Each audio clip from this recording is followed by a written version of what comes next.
রুমিস taste and ট্রাভেলসে সকলকে অনেক অনেক স্বাগত। আজকের রেসিপি সম্পূর্ণ নিরামিষ ওলকপি।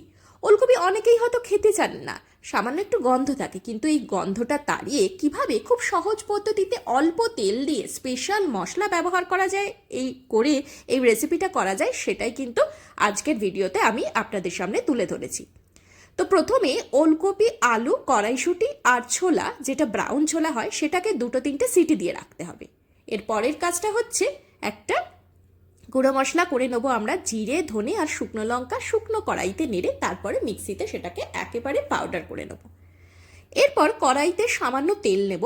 তেলে ফোড়ন হিসেবে ব্যবহার করব তেজপাতা, জিরে আর শুকনো লঙ্কা। ফোড়নে সুন্দর গন্ধ উঠলে আমরা একটা বাটা মশলা করে রাখবো। বাটা মশলাটা কি দিয়ে করব? আদা, টমেটো, কাঁচা লঙ্কা, এটা দিয়ে একটা বাটা মশলা করে দিয়েছি আমি আগেই। মিক্সিতে বা শিলে যে কোনোভাবেই হোক এই বেটে নিতে হবে। ভালো করে এই মশলাটা তেলের সঙ্গে কষাতে হবে। ভালো করে কষাতে কষাতে ঠিক তেলটা ছাড়তে শুরু করবে, তারপরেই কিন্তু আমরা ওলকপি, আলু দেব। তার মাঝে আমরা মশলা হিসেবে অ্যাড করব নুন, হলুদ, জিরে, ধনে গুঁড়ো, অ্যাজ ইউজুয়াল যেরকম আমরা নিরামিষ রান্নাতে দিয়ে থাকি।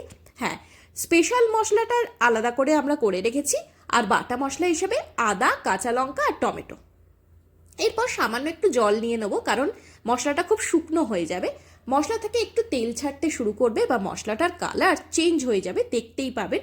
ভালো করে কষাতে কষাতে তখন একটু কাঁচা লঙ্কা দিয়ে দিয়েছি, যেহেতু আমি রান্নায় ঝালটা একটু বেশি খাই।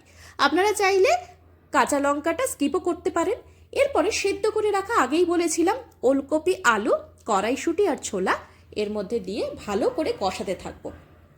যেহেতু ওলকপি একটু শক্ত থাকে আর সামান্য একটু গন্ধ থাকে, তাই একটুখানি যদি ভাপিয়ে নেন তাহলে সেই গন্ধটাও চলে যায় আর শক্ত ভাবটাও থাকে না, কচকচি ব্যাপারটাও থাকে না, বেশ নরম হয়ে যায় আর খেতেও খুব সুস্বাদু হয়।